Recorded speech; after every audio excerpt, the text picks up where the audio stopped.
Oriental I T চেণ্টাৰলৈ আপোনালোকক স্বাগতম জনাইছোঁ।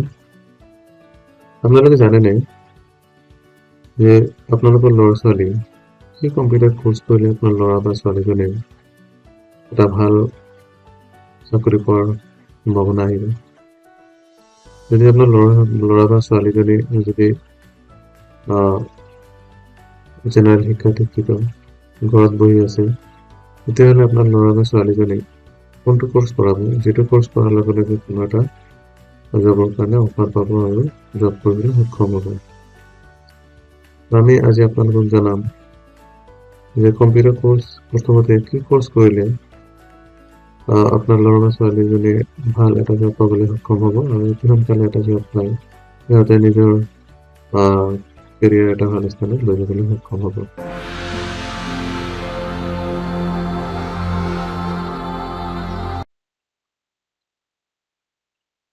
হেল্ল' বন্ধুসকল, আজি আমি ওৰিয়েণ্টেল আই টি চেণ্টাৰ তৰফৰ পৰা আপোনালোকক আমন্ত্ৰণ জনাইছোঁ।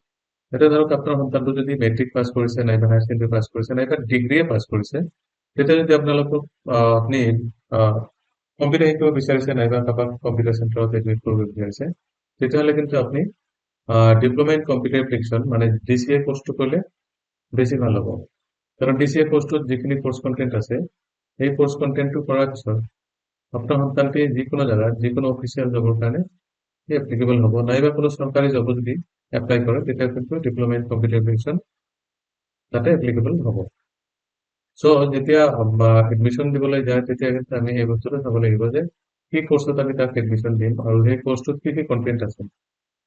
বেচিকেলি আমাৰ ডিপ্ল'মা ইন কম্পিউটাৰ এপ্লিকেশ্যনত আমাৰ কম্পিউটাৰ কনচেপ্ট এণ্ড ফাণ্ডামেণ্টেলছ, অৰ্থাৎ কম্পিউটাৰ কনচেপ্টৰ বিষয়ে আৰু ফাণ্ডামেণ্টেলছ যিখিনি আছে, মানে আমাৰ থিয়ৰী যিখিনি আছে কম্পিউটাৰ ফাণ্ডামেণ্টেলছৰ বিষয়ে, কম্পিউটাৰ বিষয়ে গোটেইখিনি নলেজ ইয়াতে পাই যাব। লগতে অপাৰেটিং চিষ্টেম কি আৰু অপাৰেটিং চিষ্টেম আমি ক'ত ইউজ কৰোঁ, অপাৰেটিং চিষ্টেমৰ বিষয়ে ইয়াতে আলোচনা কৰা হ'ব।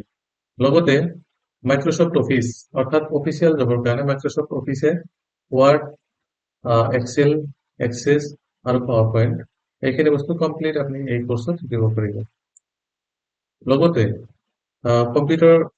কম্পিউটাৰ ইণ্টাৰনেটৰ বিষয়ে আৰু নেটৱৰ্কিঙৰ বিষয়ে, ইণ্টাৰনেট আৰু নেটৱৰ্কিং এই বিষয়ে এই কোৰ্চটো কৰাৰ সময়ত আপুনি গোটেই শিকিব পাৰিব। লগতে এটা প্ৰগ্ৰামিং লেংগুৱেজ আছে য'ত HTML আৰু CSS এই দুটা আপুনি শিকিব পাৰিব।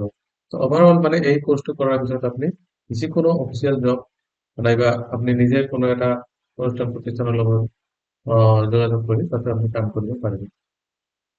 লাষ্টত আমি ইয়াতে প্ৰজেক্ট এটা ৰাখিছোঁ, মানে যিখিনি আমি ইমান দিনে কৰিছোঁ সেই কামখিনি আমি ইয়াতে প্ৰজেক্টৰ সহায়ত আমি কামখিনি শিকি আৰু ভালকে নিজৰ হেৰিটো এক্সপ্ল'ৰ কৰিব পাৰিম যে কিমানখিনি আমি গম পাইছোঁ, কিমানখিনি আমি শিকিছোঁ।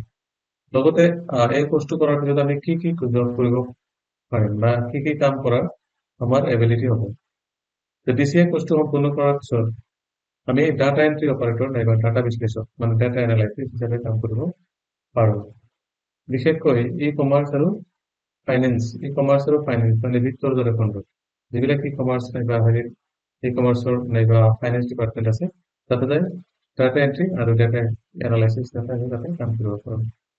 ছেকেণ্ডলি আমি যিকোনো কম্পিউটাৰ প্ৰশিক্ষক হিচাপে কেৰিয়াৰ কৰিব পাৰে, কম্পিউটাৰ প্ৰতিষ্ঠানত পাঠদান নাইবা প্ৰশিক্ষণ কাৰ্যসূচীৰ জৰিয়তে আমি নিজৰ কেৰিয়াৰ তাতে গঢ়াব পাৰোঁ।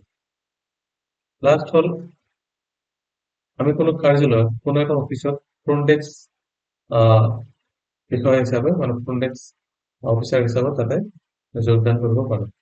গতিকে আমি যেতিয়া কম্পিউটাৰ এটা চেণ্টাৰত যাম, কম্পিউটাৰ চেণ্টাৰত যাই কম্পিউটাৰ শিকিবলৈ চেষ্টা কৰিম নাইবা কম্পিউটাৰ এটা কোৰ্চত নামভৰ্তি নহয়, তেতিয়া কিন্তু আমি এই বস্তুটো চাব লাগিব যে কোনটো কোৰ্চ কৰিলে আমাৰ ফিউচাৰ আমি এই কোৰ্চৰ জৰিয়তে কি কি কাম কৰিব পাৰিম।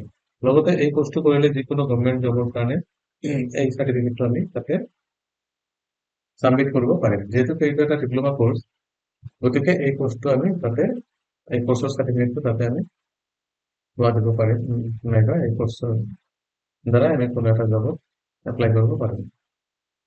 তাৰপিছত হৈছে আৰু এটা কোৰ্চ, যিটো কোৰ্চ হৈছে DCAA, অৰ্থাৎ DCA আৰু ইয়াতে DCAA মানে হ'ল ডিপ্ল'মা ইন কম্পিউটাৰ এপ্লিকেশ্যন এইটো থাকিব যিখিনি আমাৰ কাগজ কৰিছিলোঁ। লগতে একাউণ্টিং, একাউণ্টিং মানে আপোনাৰ ফাইনেন্সিয়েল একাউণ্টিং হওক বা ফাইনেন্সিয়েল একাউণ্টিঙৰ লগত GST, আগৰ যিখিনি কোৰ্চ আছে আগৰ কমপ্লিট কোৰ্চ কণ্টেণ্ট আগৰখিনি থাকিব। লগতে থাকিব আমাৰ ফাইনেন্সিয়েল একাউণ্টিং উইথ GST, অৰ্থাৎ টেলি, টেলি যিটো আমাৰ কম্পিউটাৰাইজড একাউণ্টিং হয়। কম্পিউটাৰত একাউণ্ট কৰিবলৈ আমি যিটো ছফ্টৱেৰ ইউজ কৰোঁ সেইটো হৈছে financial accounting with GST। Financial একাউণ্টিঙৰ পিছত আমি টেলি, ইয়াতে গোটেইখিনি টেলি শিকাই দিম। টেলি শিকাই দিয়াৰ পিছত আপুনি এই কোৰ্চটো কৰাৰ পিছত আপোনাৰ কেৰিয়াৰটো কেনেকুৱা হ'ব পাৰে। এই কোৰ্চটো কৰাৰ পিছত আমি নিজৰ কেৰিয়াৰটো এটা ফ্ৰণ্ট অফিচ কৰ্মচাৰী হিচাপে যোগ দিব পাৰোঁ, নাইবা এছিষ্টেণ্ট, একাউণ্ট এছিষ্টেণ্ট হিচাপে কাম কৰিব পাৰোঁ। সহায়ক একাউণ্টেণ্ট, সহায়ক একাউণ্টিং মানে এছিষ্টেণ্ট একাউণ্টেণ্ট, সহায়ক একাউণ্টেণ্ট নাইবা ফ্ৰণ্ট অফিচ অফিচাৰ হিচাপে আমি কাম কৰিব পাৰোঁ। লগতে চাৰ্টাৰ্ড একাউণ্টেণ্ট কোম্পানীসমূহৰ লগত একাউণ্ট অপাৰেটৰ হিচাপে কাম কৰিব পাৰোঁ, এইখিনি আমি পাৰিম। লগতে আমি কোনো চৰকাৰী নাইবা ব্যক্তিগত খণ্ডত ডাটা এন্ট্ৰি জব হিচাপে যোগদান কৰিব পাৰিম। গতিকে এই দুটা কোৰ্চ বহুত ইম্পৰ্টেণ্ট কোৰ্চ। যদি আপোনালোকে ক'ৰবাত কম্পিউটাৰ শিকিব বিচাৰিছে নাইবা যদি আমাৰ অনুষ্ঠানত আহি যদি কম্পিউটাৰ শিকিব বিচাৰিছে, তেতিয়াহ'লে কিন্তু আমাৰ DCA নাইবা DCA যাবলৈ কৰিব নাপাহৰিব, কাৰণ এই দুটা কোৰ্চ কৰিলে আপোনাৰ ভৱিষ্যত কেৰিয়াৰ সুৰক্ষিত হ'ব। কম্পিউটাৰ ডিপাৰ্টমেণ্টত যায় যিকোনো জেগাত এটা চাকৰি পাবলৈ সক্ষম হ'ব। থেংক ইউ ভেৰি মাছ। আৰু যদি আপোনালোকে আমাৰ লগত যোগাযোগ কৰিব বিচাৰিছে আৰু বেছিকৈ জানিবৰ কাৰণে আৰু সঠিক তথ্য জানিবৰ কাৰণে আমাৰ এই এড্ৰেছটোত যোগাযোগ কৰক। ইয়াতে যোগাযোগ কৰিলে আমাক পাই যাব। থেংক ইউ ভেৰি মাছ। আজি ভিডিঅ'খন চোৱাৰ কাৰণে আপোনালোকে ধন্যবাদ জনাইছোঁ। আপোনাৰ কেৰিয়াৰৰ সফলতা আমি কামনা কৰিছোঁ। ধন্যবাদ।